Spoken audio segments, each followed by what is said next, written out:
What's going on, guys? Unknown Player here, and today we've got even more Destiny 2 stuff to talk about. So Bungie have given some more updates to their updates in terms of what's changing or what won't be happening according to schedule. There is some good news and some bad news, so things like exotic tuning, for example, is getting pushed back. And then there's things like Rumble, which is actually getting pushed forward and launching a bit earlier than expected. We're also going to be talking about even more exotics that are getting buffed in some pretty cool ways, and also Strike Loot, what's happening with that, as well as a few other random bits of news as well. So as usual, tons of stuff in this one video for you guys. Don't forget to drop a thumbs up on the video if you want to support the channel, and let's jump into it. So firstly, Bungie have updated their massive update list to the roadmap, which detailed the February patch, the March patch, and also what's happening in May beyond that. Like I said, some things have been pushed back and some things actually pushed forward. One of the most notable things is Strike Loot. So that was initially supposed to be actually in the February update, but Bungie said they wanted to give the artists extra time to make the loot extra cool and worth the difficulty that it's going to take to earn them. So they actually have been pushed back a little bit, and instead of being in this update next week, it's going to be in the March update next month. Now, there was definitely a lot of confusion around the Strike Loot because it did seem like initially it was just going to be the emblems, which obviously is no one's definition of actual Strike Loot. Obviously, to all us Destiny 1 players, when you talk about Strike Loot, we think of things like the Grasp of Malok, the Imago Loot, the Treadspawn Stars. Now, the interesting thing is that is what it seems like Bungie is actually working on. So Chris Barrett said they really wanted to get Nightfall Strike unique weapons into your hands next week to coincide with the strike scoring, but it's more important that each of those rewards live up to the difficulty it's going to take to earn them.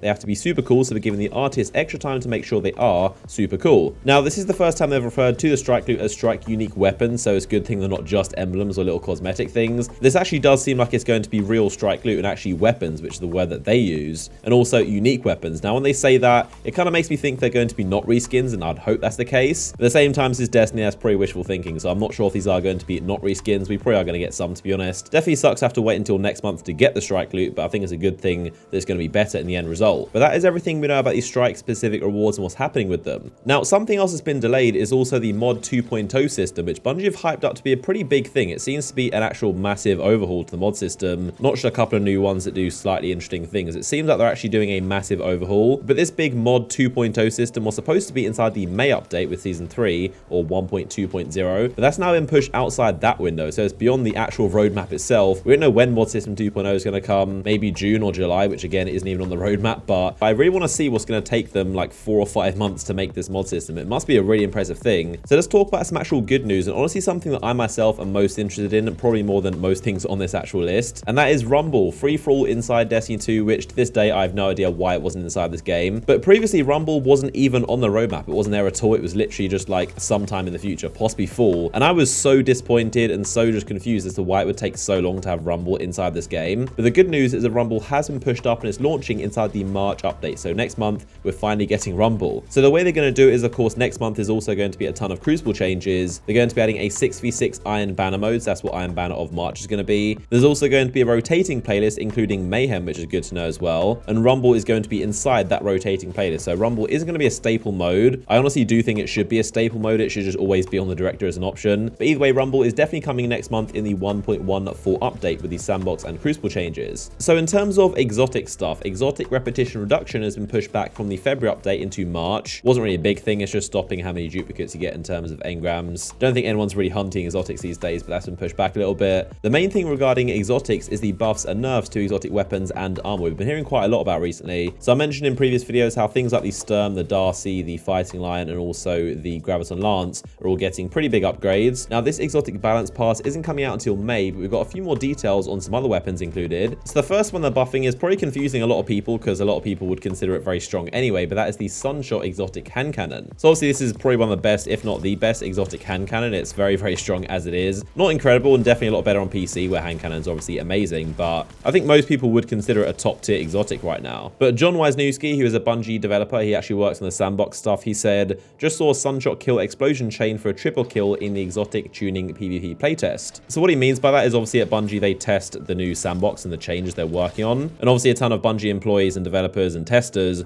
always play inside these playlists which have the changes applied. It's basically a private test build. The interesting thing is that he said how in Crucible inside PvP, Sunshot managed to get a triple chain explosion kill. So obviously the way his weapon works is that with the explosion that comes out when you kill something, if that explosion kills something else, it's actually going to cause them to explode as well, which is kind of rare inside PvE. I don't think I've ever seen it happen inside PvP, so The fact this happening inside the Crucible is why it's a big deal. So I'm not sure if this was like a complete freak one-off accident of this chain kill happening, but it is quite impressive if it's happening inside Crucible and not just PvE as well. Honestly, I would love to see the Sunshot just become ridiculously powerful. It just burns everything and sets everything on fire, explosions. Obviously, we don't want any repeats of the Viking funeral touch of flame like Destiny 1. And you need to be careful with Crucible to make sure the burning isn't really obnoxious. The only thing is a little bit strange is how you never hear anything about the PvE side of things. Anytime a Bungie dev talks about the changes, always Crucible focused. Also, pro tip, you can shoot these things before the event actually starts.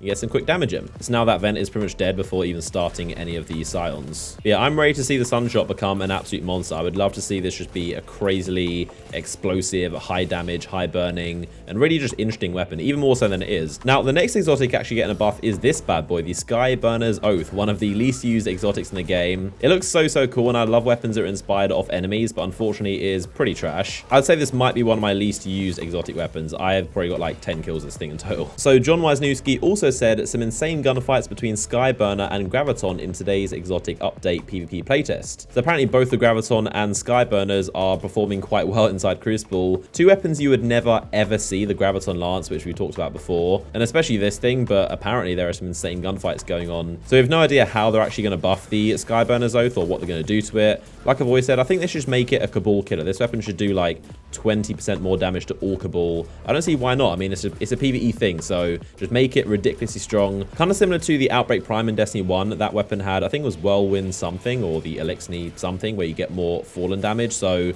across the board, every single Fallen, you'd always do more damage to them. This should be like that. Any weapon that's inspired off an enemy, I think it should just be, you know, all out crazy for that specific race. Fun fact, this weapon was actually the last exotic weapon I got. This took me the longest to get out of all of them for some reason, but hopefully you can actually see some use this time. This is supposed to shoot through Cabal shields, and I guess it can. Can you just hit anywhere on the shield? Yeah, I guess can. I've literally never used this weapon for its actual purpose of shooting through Cabal shields. So yeah, comment down below, what would you like to see them do to this weapon to make it actually better? Again, I'm sure they are doing a bunch of PvE stuff and not just Crucible, but the fact this weapon is actually viable or apparently quite good in the Crucible is definitely very strange. So moving on, Bungie gave a quick preview of just a few patch notes, very random ones inside next Tuesday's update. Firstly, is fixing an issue where the Phoenix dive for the Warlock, the one where you go straight down, that can be used apparently to get out of intended play spaces. Never heard of that, but apparently it's been fixed. Also fixed an issue where players could receive a loss in Trials of the 9 if opponents leave multiple matches in a row. And obviously Trials is a bit of a mess right now. I think there's a lot of issues, definitely a lot more than this. As a side note, I do think it's very disappointing how we aren't getting any Trials improvements until like fall of this year, which I think is way too long. But this, I guess, is at least one good thing coming next Tuesday, but there's still a lot more to be done for Trials in my opinion. They're also making it so Trials wins also counts towards that Crucible helmet ornament, so not just competitive matches. And a very strange thing, but on PC, for some reason, the colony, when you shoot it, if you have above 30 FPS, which is pretty much everyone on PC, the little spider things just wouldn't track above 30 FPS. It's a really random thing, but that's also being fixed next Tuesday. Obviously, there are a ton more patch notes, and on Tuesday they are going to release them, so of course stay tuned in the channel. I'm gonna have a video detailing everything new inside the update and checking everything out, so stay tuned right here and we'll have a look at the update. Now, Bungie also gave a quick preview of something else also coming in next Tuesday's update. That is of course the changes to the emblems and the auras. So firstly is an upgrade to some emblem stat tracking capabilities. So this one right here called Victorious Veteran. This one is going to track your total Crucible kills, which is cool,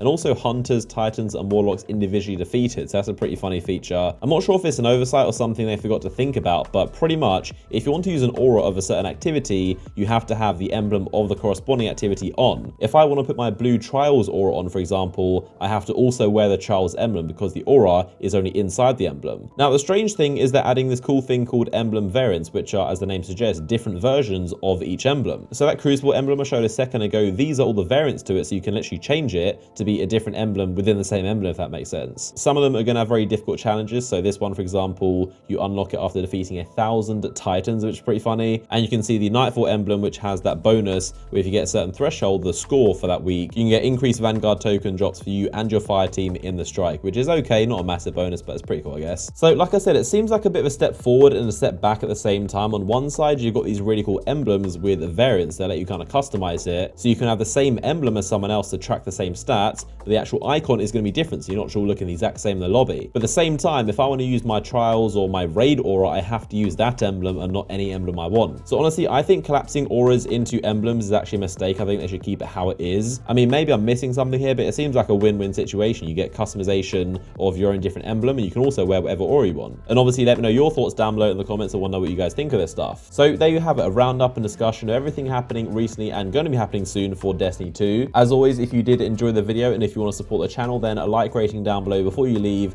would be massively appreciated. Obviously, when next Tuesday's update and every other update beyond that arrives, I'll be making videos on this channel. So make sure you are subscribed if you aren't already so you never miss out my videos. If you want to watch another video I recently made of me playing Fortnite for the first ever time, you can click the image on screen right now to watch that video. But as always, I appreciate you guys watching, and I'll see you guys in the next one.